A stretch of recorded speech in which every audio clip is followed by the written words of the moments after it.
Welcome to another episode of The Brand Called You, a podcast and podcast show that brings you leadership lessons, knowledge, experience, and wisdom from thousands of successful individuals from around the world. We're now in season 6 with over 2,500 videos that are heard and viewed around the world. I'm your host, Ashutosh Garg, and today I'm delighted to welcome an accomplished entrepreneur, a celebrated entrepreneur from Missouri, USA, Mr. Paul Allen. Paul, welcome to the show. Thank you very much for having me today. Thank you. Paul is the Chief Executive Officer of Soar AI Studio. It was earlier Ancestry.com. He has received numerous accolades, including the Ernst & Young Utah Entrepreneur of the Year in 2000 and the Marketing Sherpa National Entrepreneur of the Year in 2008. So, Paul, before we speak about Soar and entrepreneurship, tell me about your own journey in brief. Oh, I had no interest in business growing up, zero interest in business. I did love technology. When I was 13, my friends and I got addicted to a role-playing game called Dungeons and Dragons. Many people have heard of that. So I was playing full time, during the summer, 12 to 16 hours a day. And my dad bought an Apple II computer. And I think he wanted me to get away from playing games and actually learn how to use a computer. So I did quit Dungeons and Dragons and I started learning BASIC, and I wrote a 4,000 line Dungeons and Dragons simulation for my Apple II computer. So I did have an interest in programming. But in high school, I loved history and politics and government. And in college, I studied political science and then international relations. And then I ended up majoring in Russian. So I had zero interest in business. In fact, my father was an engineer and he worked with large corporations, and he felt there's a lot of greed and corruption, I think, in some big corporations. And so I had this anti-business streak in my life. And I accidentally became a tech entrepreneur. And about 5 or 6 years into the journey, I realized that entrepreneurs are like the greatest class of people on earth because they have visions and dreams. I went to Philadelphia in 1996 for the Inc. 500 celebration, and I met the coolest people I'd ever met in my life. They have agency and autonomy. They're hiring tons of people. They're creating wealth and good outcomes for so many people. So I had to overcome a mindset limitation, and then I knew nothing about business. And so for years, I just was going to every conference, reading every book, just self-taught, never had a business class or a technology class. But the journey was so enriching to just like listen. If I had known about your podcast back then, if podcasting had been a thing, I probably would have listened to hundreds of episodes to find out what are the keys to success and how do you navigate things. And so I'm grateful, Ash, for you in what you're doing to gather success stories and of course failure stories along the way, and then expose a vast audience to the paths that they could take to better their life and better the world. Oh, wonderful. Thank you. And tell me a little bit more about Soar. Just on the screen behind you, it says Soar and Uplift Humanity. Tell me about Soar and what is your mission? So in the course of my 30 plus years starting 8 companies, I did work for Washington, D.C. based Gallup in 2012 to 2017. And they had heard that I was good at viral marketing and helping products scale. And Gallup has a wonderful product called StrengthsFinder.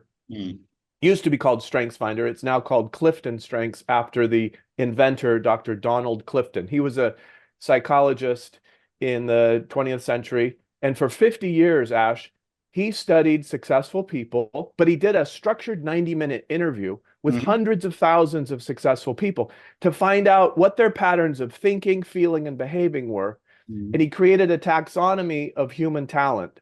And it's a beautiful assessment. It's been taken now by 30 plus million people all around the world. Every employee at Accenture, 740,000 people take the Clifton Strengths Assessment. So during my 5 years at Gallup, I fell in love with the idea that all humans have great potential, and that if you can help them discover their raw talents and turn those raw talents into strengths, that every human has the ability to become excellent at something, to receive rewards and recognition, to have the fruits of their labor because they're excellent at something.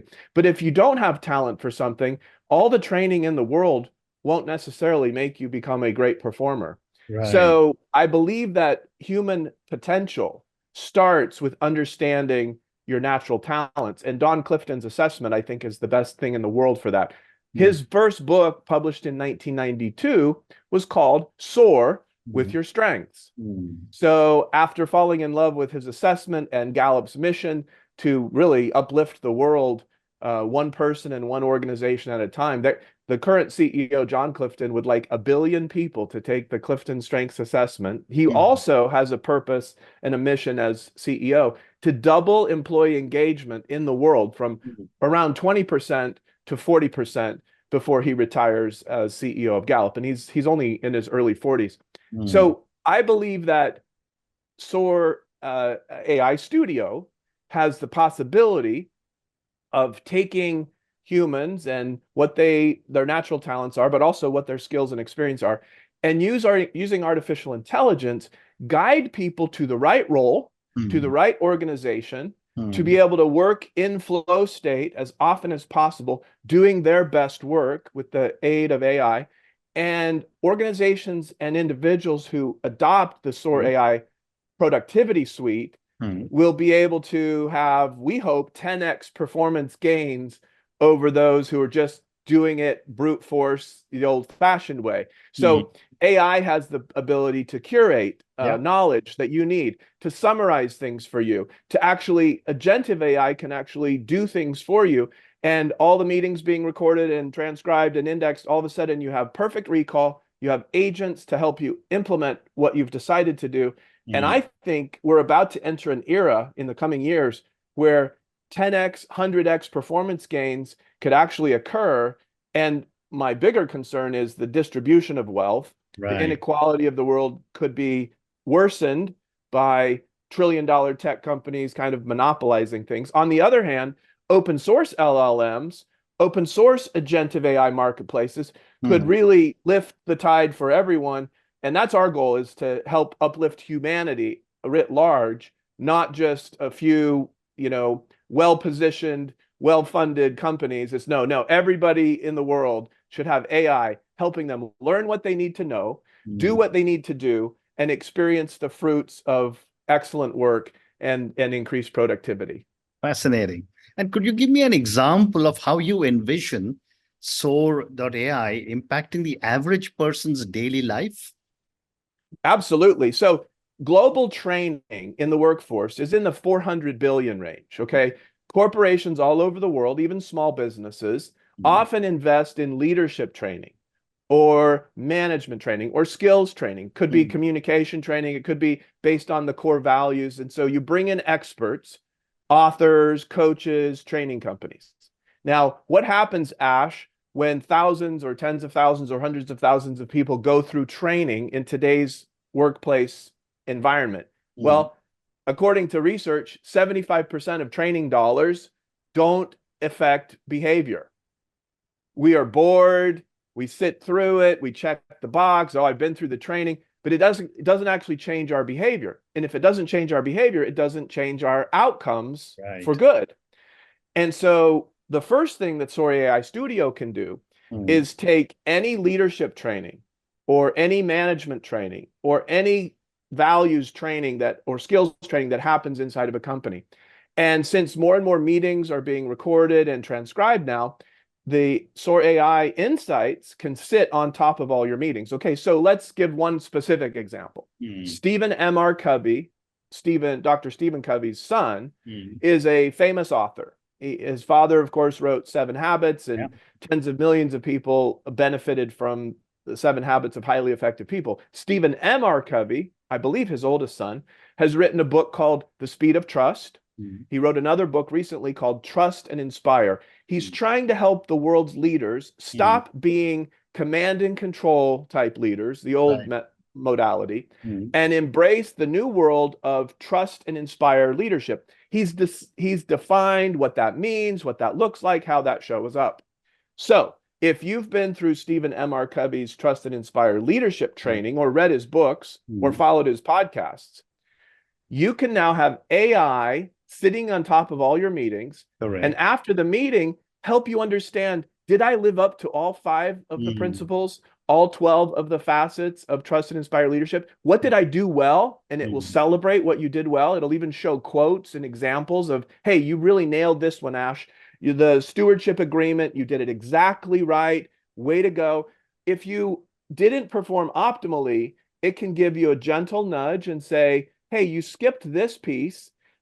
Here's what you could have done differently. So every training dollar spent can now be paired with AI that reinforces that training so that everyone actually lives the training. They get the benefit of changing their behavior and changing the outcome versus just training and lazily forgetting and not applying it. So that's the first stage of the Soar AI Studios. Take hundreds of best-selling authors, thought leaders, and influencers, take the ideas and discoveries they've made that will improve outcomes, and partner with all those authors and training companies to have their AI modules available inside of the Soar AI platform.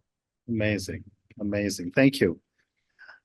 My next question is, that when you talk of Soar.ai and you talk of AI, how does Soar intend to personalize user experience? See, that's a good question. I love that one because of my StrengthsFinder or Clifton Strengths experience. Okay, so I do not believe that human beings are born with exactly the same potential. There is a genetic and natural, there's certain people that are really talented in certain areas and others that are talented in other areas. Now, the good news is all human beings are born with some talent. And so you can't just put students in K through 12 through a factory model education system and expect everybody's going to come out equally, well suited for any task. That is just not the case. There's so much diversity, so much variance in human talents and interests. And so I really think that what can be done with AI has never been possible before. The best managers and teachers generally have a strength, which Don Clifton called individualization. Rather than treating all 30 students equally, the great teachers or the great managers of 30 employees will actually understand the uniqueness of each person, personalize their curriculum, their assignments, help them find out what they're best at and perform in those areas. So great individual leaders and managers already do this. But most of the efficiency we see in modern workplaces or in the modern education system come from standardization. Right. And that does not personalize. That is the opposite of personalization. So if you know your DISC profile or your Enneagram profile or your Clifton Strengths profile, the AI can be always aware of that so that when someone is interacting with you, assigning you a task, or listening to what you have to say, it can be done through that lens, which is extremely personalized. In fact, we have a name for this. When we think about helping people achieve excellence and get the rewards of outstanding work, we think about something called Prism AI. So Prism can take one light and divide it across the spectrum. And so the output of a prism is like individualized with all the different colors. And so our Prism AI stands for personalized recommendations to inspire subject mastery. We think that a super intelligent AI that knows all the knowledge of humanity collectively, like these powerful LLMs with big RAG databases of all human knowledge. But if that comes to you in a way that's personalized to your talents and strengths, to your values and goals, to your interests, the advice it gives you can be personalized to you. Now, I have a theory, I call it the advice resonance theory, ART, that is that 90% of the advice you get, Ash, is wrong for you. Wow. The person giving the advice thinks it's good advice because it worked for them. But they have a certain brain, it's like a CPU in their head, and it processes things a certain way. If an instruction set comes out of one brain and goes through someone else's ear into their brain, that instruction set doesn't necessarily compute very well in the recipient's brain, because they have different neurological pathways. Mm. So the vision for Soar AI platform is to index all the knowledge, wisdom, and advice in the world for every role in every conceivable application, but then to bring that through a prism that understands your values, your goals, and your strengths, and personalizes the advice to you in a way that will help you achieve positive outcomes. So that's it's a big lift, but it's actually possible. We're testing different AI suggestion engines and things, curation tools that will highlight the stuff that is most likely to work for you based on your personality and other traits. Amazing. Thank you. My next question is that, what are some of the challenges you face when you're developing ethical AI? And how do you ensure that Sour's AI remains responsible and ethical as it evolves? It's a very big question because there are lots of factors around ethical and responsible AI. One interesting factor to note is that many of the largest LLMs are not disclosing what training data sets they use to even create their powerful tool. And I'm not sure that's very ethical to just not disclose and just to hide.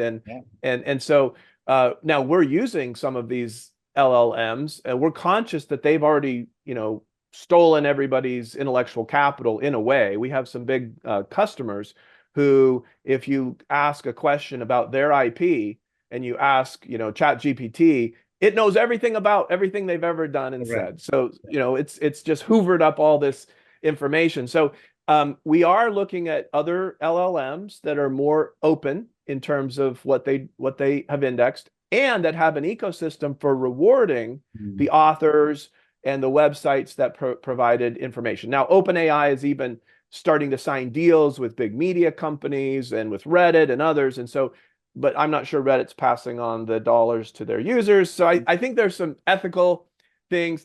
And I think one of our greatest benefits, Ash, one of the greatest opportunities that SOAR has is by partnering with SHRM, the largest HR association in the world, the Society for Human Resource Management, CEO Johnny Taylor out of Alexandria, Virginia. They have over 340,000 HR professionals that are trained or certified by SHRM, and collectively, they account for the workplace experience for over 235 million people in countries all over the world. They're a huge strategic partner for SOAR. SHRM Labs invested in our company 2 years ago. And now in our go-to-market strategy with our responsible ethical AI, we're partnering with SHRM. We're working closely with their leadership team to make sure that there's no bias in our AI modules, that all of the different types of leadership and management and cultural training are included in the marketplace. We're actually also hoping to work with a friend of mine, Megan Gerhardt. She's a PhD from Miami University. She has published a book, Ash, that is so important in the modern workplace. It's called Gentelligence. Gentelligence is about diversity and inclusion, but from the standpoint of age. There are now, for the first time, 5 generations working in the workplace side by side. 5 generations. And they have very different lived experiences. Absolutely. In fact, on LinkedIn the other day, she posted that people under 30, maybe it was under 25, when you send a text message to someone that age, if you include a period at the end of your text, it's interpreted as angry or harsh.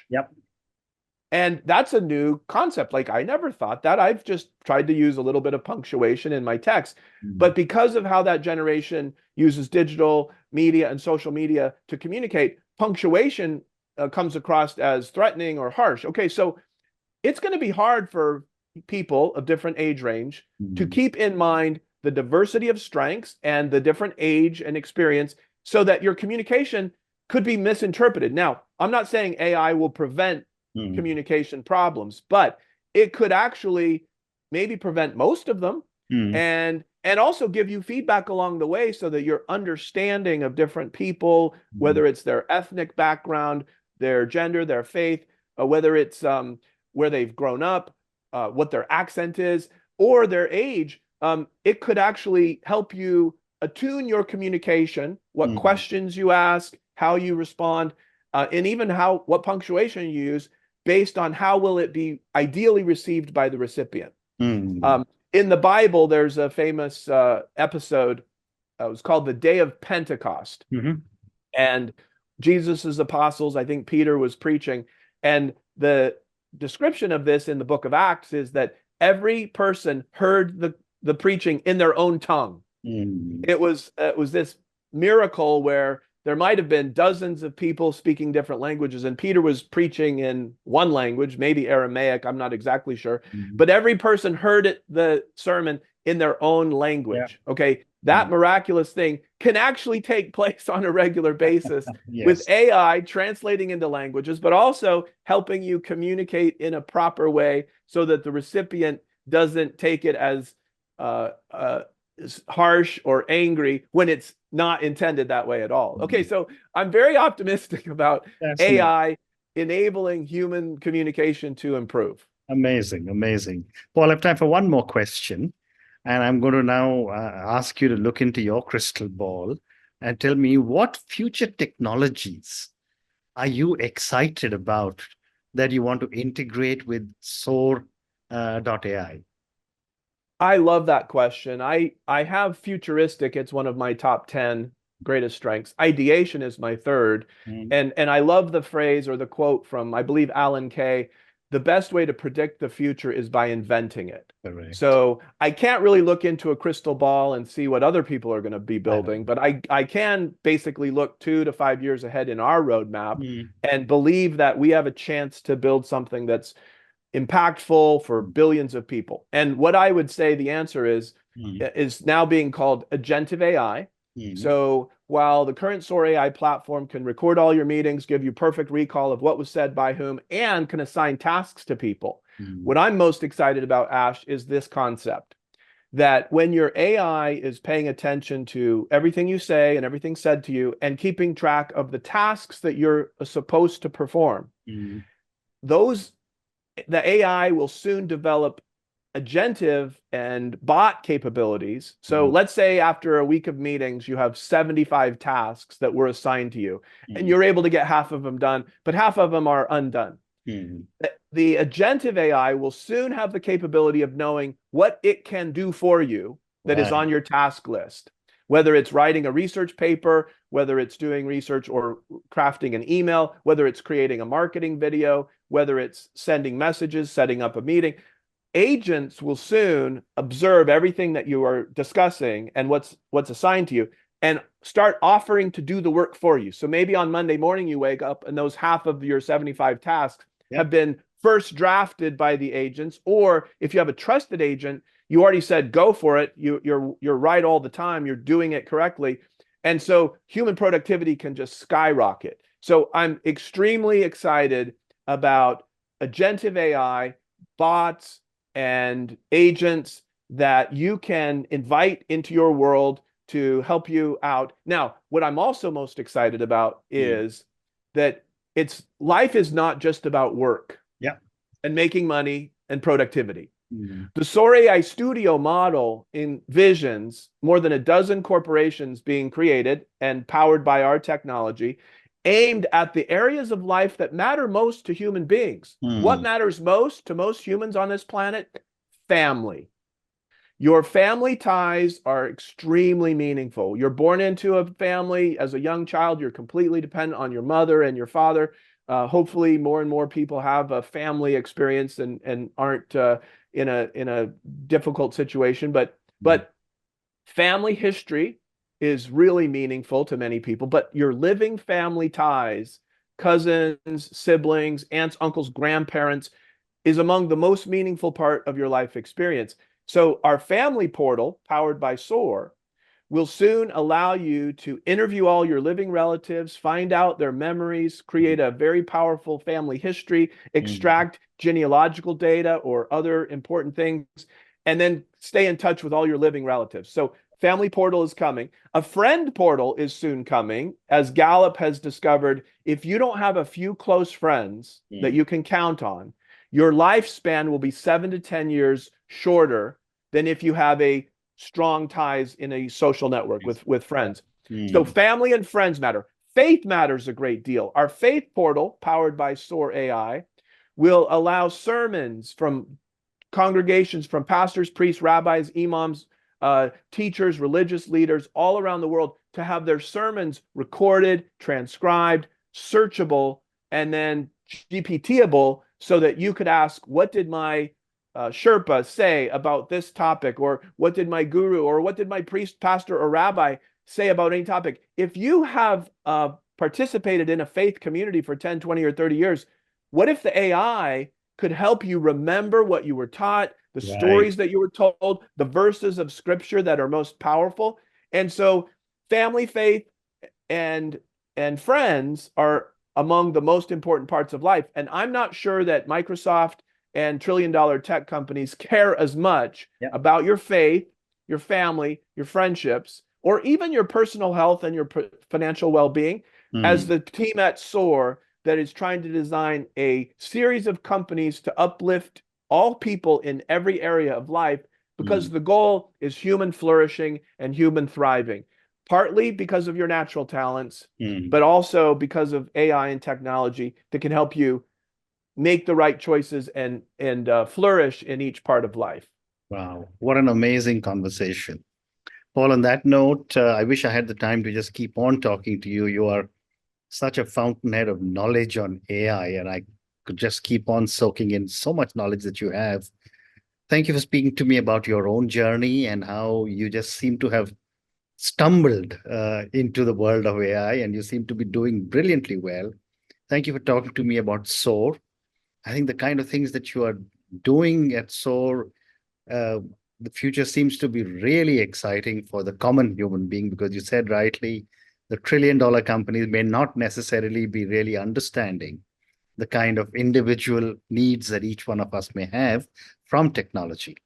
Thank you so much for speaking to me about SOAR, about all the other work that you're doing, about for families, for faith, for friends, and good luck to you. Thank you so much, Ash, for having me on. I appreciate it. Thank you.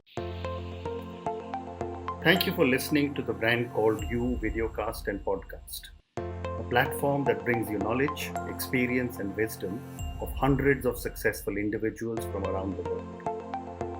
Do visit our website www.tbcy.in to watch and listen to the stories of many more individuals. You can also follow us on YouTube, Facebook, Instagram, and Twitter. Just search for the Brand Called You.